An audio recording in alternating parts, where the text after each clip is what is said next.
There's a particular moment on the inner path that few people are prepared for, even those who have read widely, practiced diligently, or long believed themselves to be seeking truth. It is not the moment of bliss, nor the moment of clarity, nor even the moment of insight that rearranges how reality is perceived.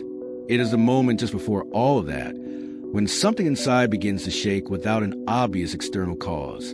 Old certainties feel thinner. Familiar thoughts no longer land with the same authority. Emotions rise without clear stories to justify them. Anxiety appears in places where confidence once lived. This is the moment when the ego panics. And paradoxically, it is often a clearer sign that awakening is no longer an abstract idea, but an approaching reality. To understand why this panic arises, one must first appreciate what the ego truly is. Not as a moral failing or a villain to be defeated, but as an exquisitely designed survival mechanism. The ego is the narrator of continuity, the voice that says, "This is me, this is my life, this is how things work."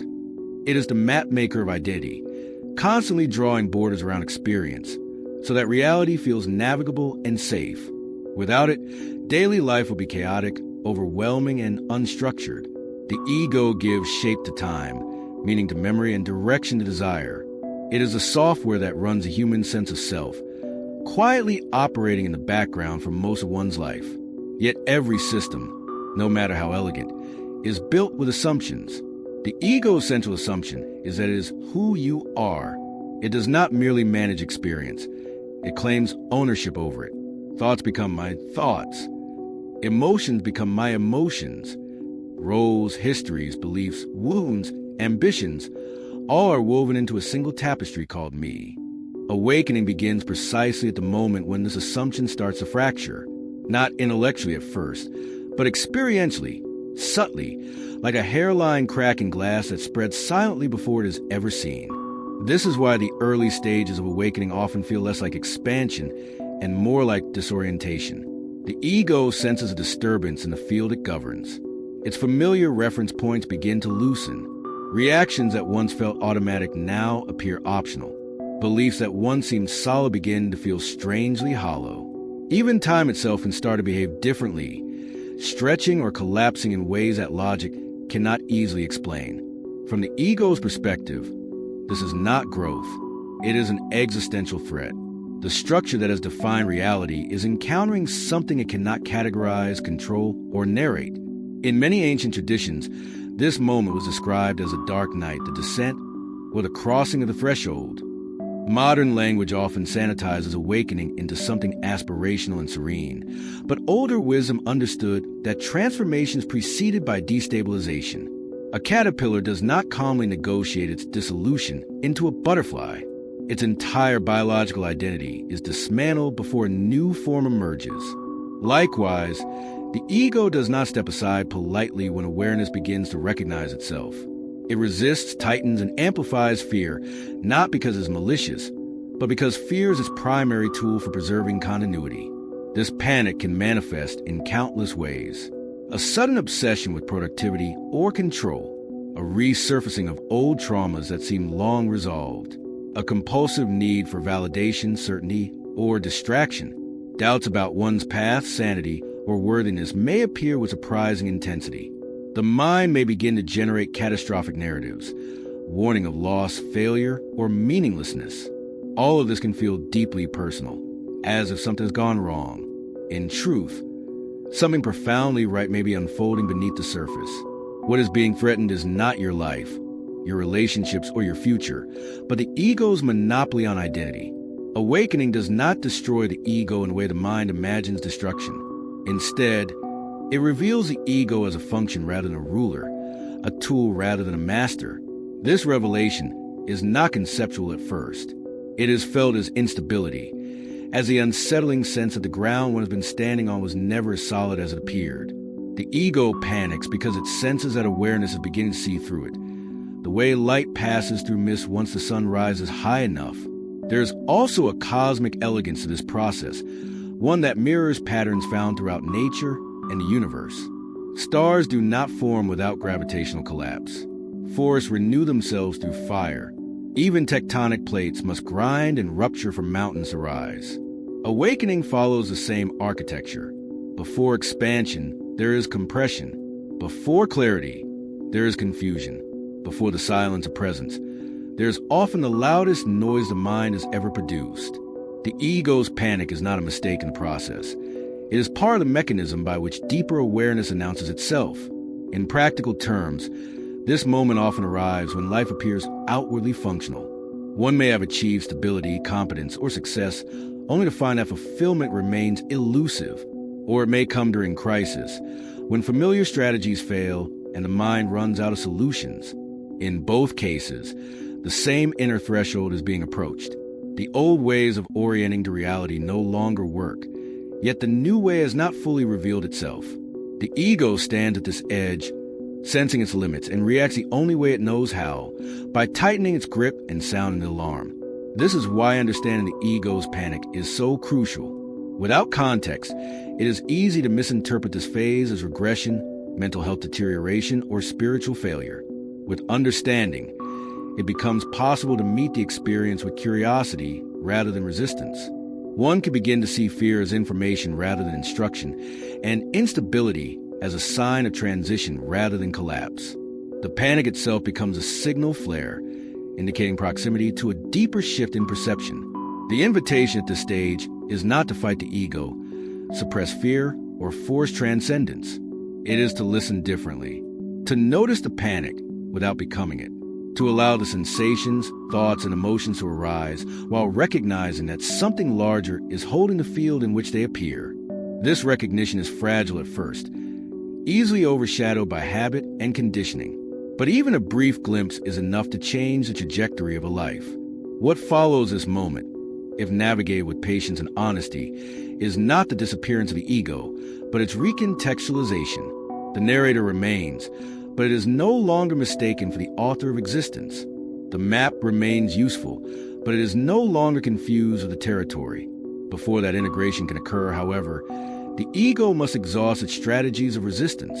Its panic is the final flare of a system realizing it is no longer the center of the universe. This is why the ego panics right before awakening begins. Not because something is being taken from you, but because something truer is beginning to reveal itself, quietly, inexorably beneath the noise. As awakening deepens beyond its first tremors, a subtle reorientation begins to take place. What once felt like a sudden disturbance gradually reveals an underlying structure, as though the chaos had been following hidden laws all along. At the center of this structure lies a fundamental tension between illusion and truth.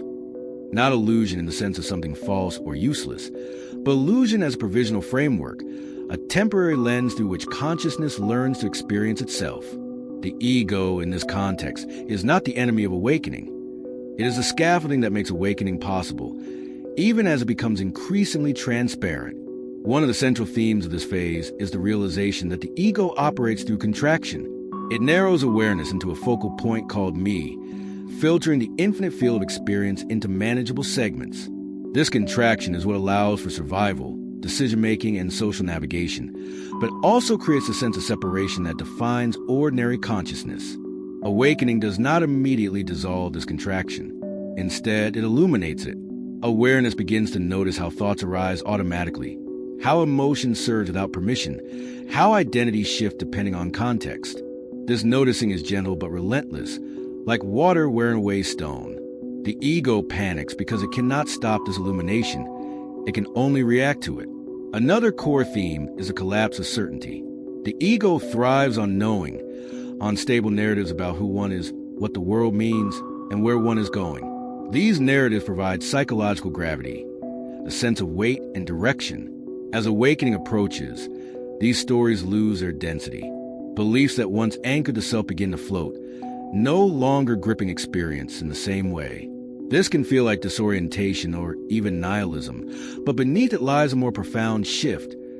The recognition that certainty was never the foundation of reality, only a coping mechanism layered on top of mystery. This loss of certainty is often accompanied by an intensification of inner dialogue. The mind may become louder, more insistent, as if trying to compensate for its diminishing authority. Thoughts loop, argue, predict, and warn, creating the impression that something urgent must be resolved. In truth, What is being challenged is not a specific problem, but the assumption that the mind is the ultimate arbiter of truth. Awakening exposes a deeper intelligence, one that does not speak in sentences, but expresses itself through presence, intuition, and direct knowing. The ego panics because it cannot access this intelligence through its usual tools. A recurring pattern in this stage is the oscillation between expansion and contraction.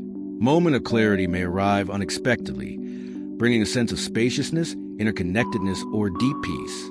These moments are often followed by equally intense returns to fear, doubt, or identification. This is not backsliding. It is integration in motion. The nervous system, conditioned by years or decades of egoic functioning, must learn to stabilize in a wider field of awareness. The ego's panic is part of this recalibration, a reflexive tightening that gradually loses its grip as trust in awareness grows. Another essential theme is the exposure of emotional residue.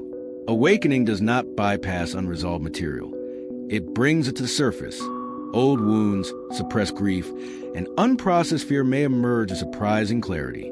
The ego interprets this as failure or regression, but awareness recognizes it as purification. What was once buried to maintain a coherent identity can now be felt without being personalized.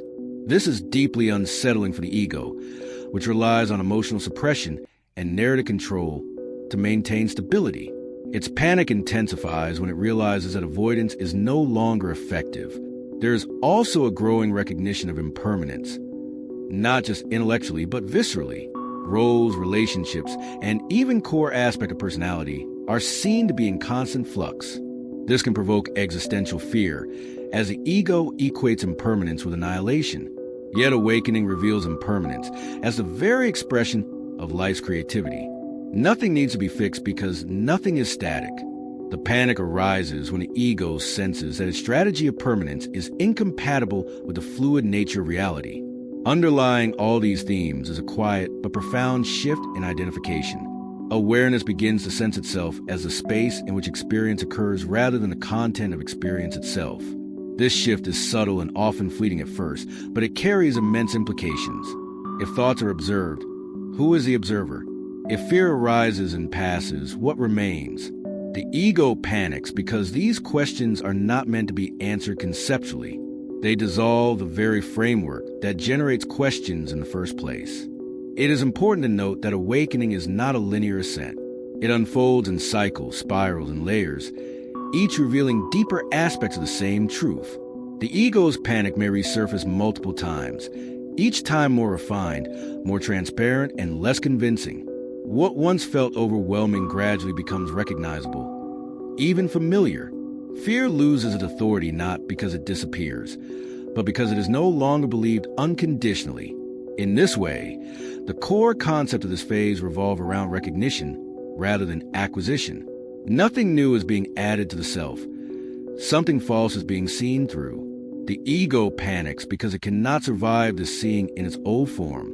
Yet something essential remains untouched, observing the entire process with quiet steadiness. This observing presence does not need to defend itself, explain itself, or prove its existence. It simply is. As this understanding matures, the panic begins to reveal its hidden function. It is the threshold guardian, the final test of identification. Not a punishment, but a passage.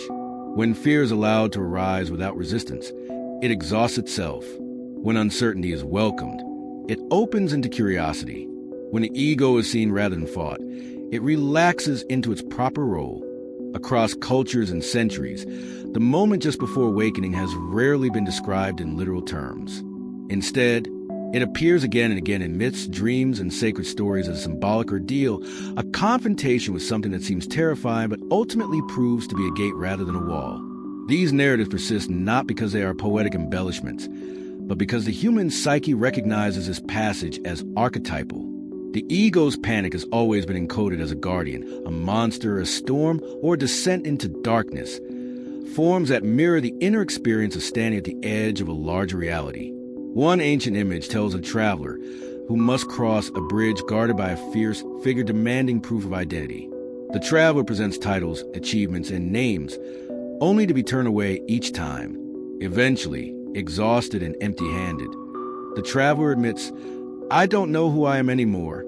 At that moment, the guardian steps aside, revealing that the bridge was never blocked at all.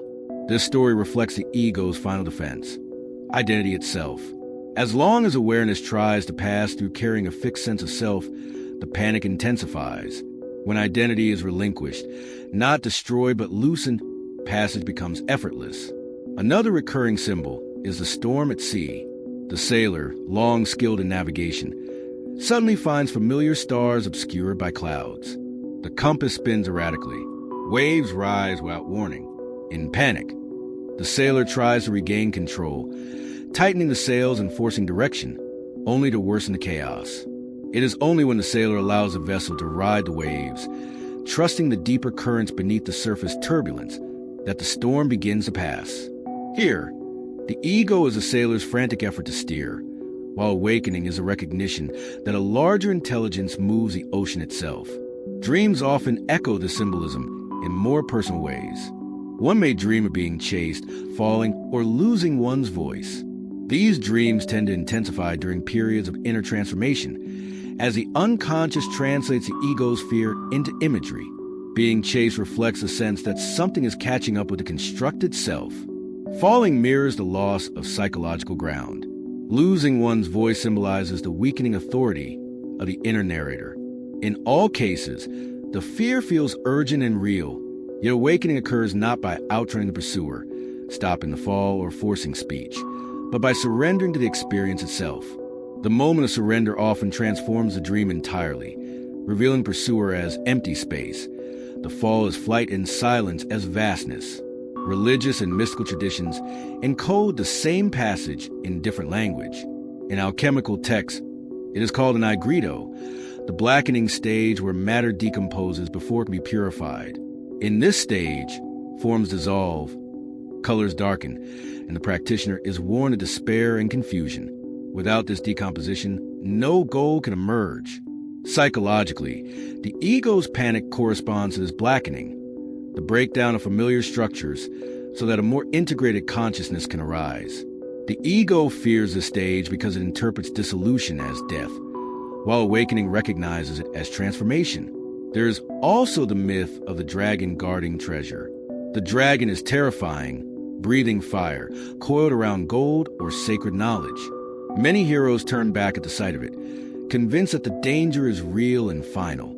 Those who approach discover that the dragon's ferocity is proportional to their fear. When met with clarity and presence, the dragon either vanishes or reveals itself as a projection of the hero's own shadow. The treasure was never protected from the hero. It was protected for them, ensuring that only those willing to face their own fear could claim it.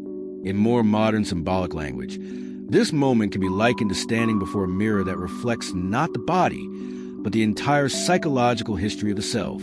Every unresolved emotion, every belief, every defense mechanism appears simultaneously. The ego panics because it has survived by compartmentalization, by revealing one piece at a time. Awakening collapses these compartments, presenting the totality at once. The fear arises not because the content is unbearable, but because the strategy of avoidance is no longer viable. Another powerful narrative appears in stories of initiation, where the initiate is symbolically stripped of clothing, name, or status before entering a new role. This stripping is rarely gentle. It often involves isolation, uncertainty, and tests of endurance. The initiate may feel abandoned or unrecognized, mirroring the ego's fear of disappearance. Yet what emerges on the other side is not a diminished being, but one more deeply rooted in belonging. Awakening follows the same pattern. The ego panics at the stripping because it confuses loss of role with loss of existence. Even the image of death itself appears frequently in near-awakening experiences. People report dreams of dying, being buried, or witnessing their own funeral. These images can be deeply unsettling, but they are symbolic deaths, marking the end of identification rather than the end of life. In many cases, the dream continues beyond the moment of death, revealing a strange lucidity, lightness, or expanded awareness. The panic precedes this shift because the ego cannot imagine consciousness without its familiar boundaries. What all these narratives share is a common structure, an apparent threat that dissolves upon direct encounter. The ego's panic is a guardian at the threshold, not to prevent awakening, but to test readiness. It amplifies fear to see whether awareness will collapse back into identification or remain present. When fear is resisted, the guardian grows larger. When fear is met, it reveals its insubstantial nature. These symbolic stories are not relics of a pre-scientific age. They are maps of inner terrain. They remind us that what feels personal and chaotic is often universal and precise. The ego panics not because awakening is dangerous, but because it exposes the ego's provisional nature. The guardian roars because its role is nearly complete. To recognize this is to step out of the story while still inhabiting it, to feel fear without becoming fear, to stand at the threshold without rushing forward or retreating. In that stillness, the symbolic narratives cease to be metaphors and become lived experience.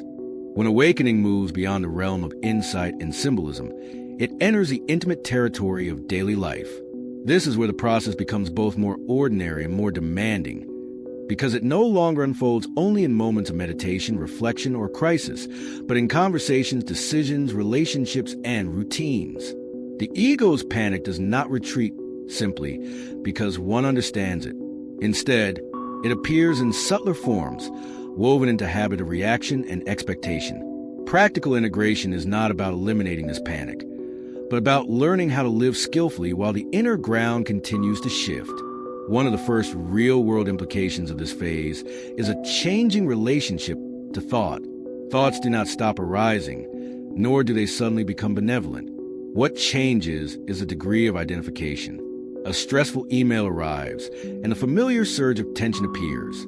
The mind offers its commentary, predicting consequences, assigning blame, or rehearsing defenses. Yet alongside this activity, there is now a faint but steady awareness of the process itself. This awareness does not intervene aggressively. It simply notices.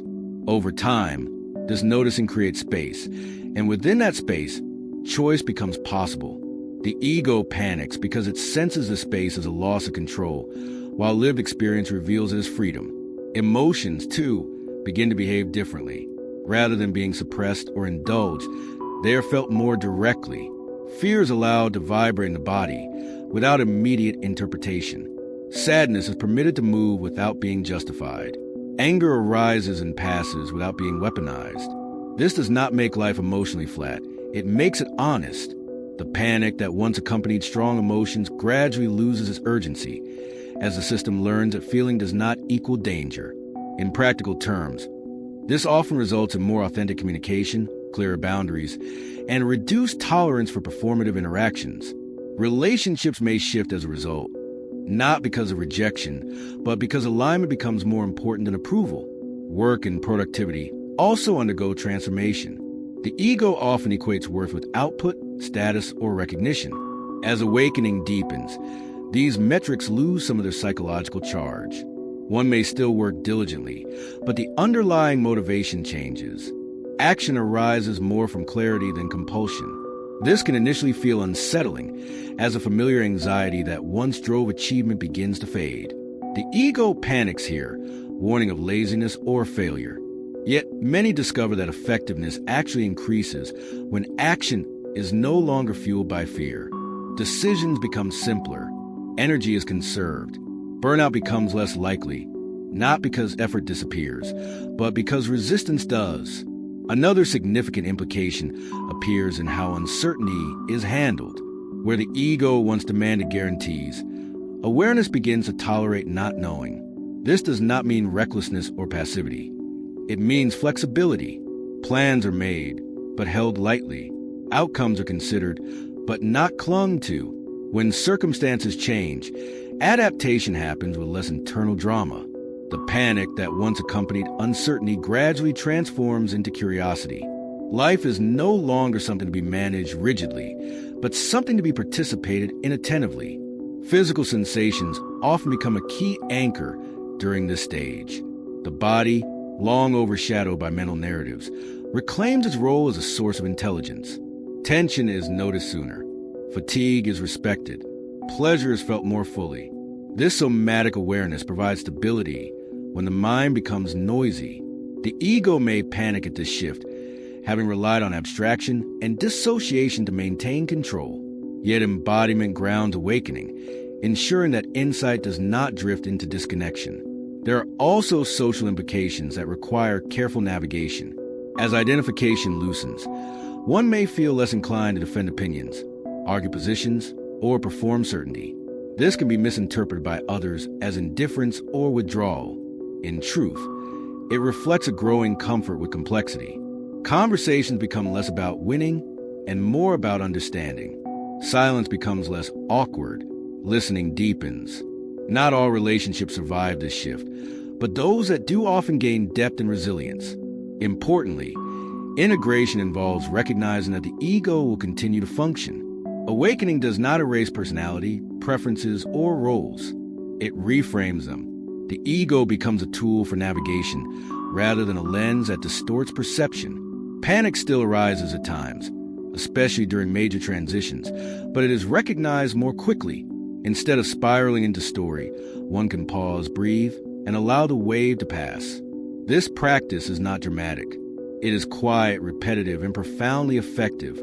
Over time, a new trust develops, not in outcomes, beliefs, or identities, but in awareness itself.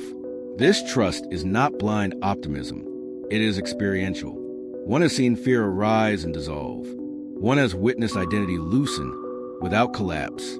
One has lived through moments when control was relinquished and discovered that life continued, often with surprising grace. The ego panics less because it learns, through direct experience, that it is not solely responsible for survival. Practical integration, then, is not a final stage, but an ongoing dialogue between form and formlessness. Life continues to present challenges, and the nervous system continues to respond. The difference lies in orientation. Instead of being swept away by panic, one learns to meet it as a familiar signal, a reminder to return to presence. In this way, awakening does not remove one from the world. It places one more fully within it, responsive rather than reactive, engaged rather than entangled.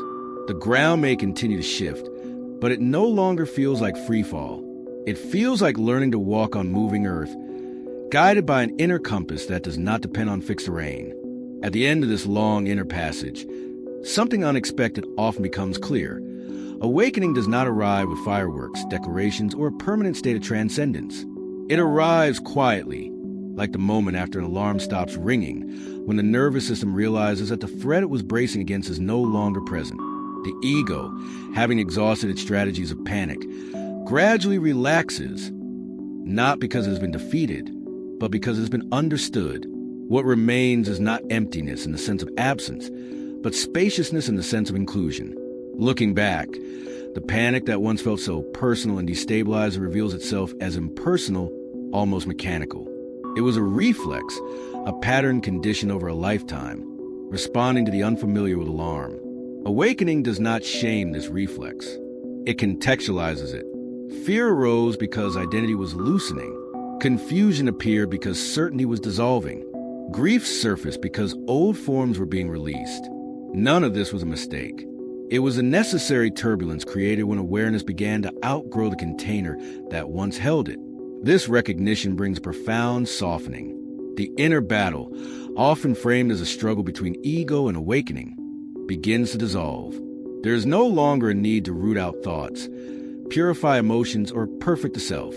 Instead, there is an appreciation for the intelligence that orchestrated the entire process. The ego played its role faithfully, constructing a sense of self capable of navigating the world. Awakening simply reveals that this construction was never the totality of what you are. In this final integration, a subtle but enduring shift takes place. Attention rests more naturally in the present, not as a practice to be maintained, but as a default orientation. Thoughts still arise, but they pass through like weather rather than defining the sky. Emotions still move, but they are no longer mistaken for identity. Life continues with its ordinary demands, yet it is infused with a quiet intimacy. Even difficulty is met differently, not as an enemy to be eradicated, but as a teacher revealing where attachment still lingers. The transformational call of this realization is not to withdraw from life or adopt a new persona of awakened being. It is to live honestly from the recognition that awareness is already whole. This honesty may simplify choices, dissolve unnecessary obligations, or invite deeper listening. It may also ask for courage, as living without rigid identity requires openness. Yet this openness is not fragile. It is resilient precisely because it does not depend on fixed forms. There is also a deep humility that emerges here.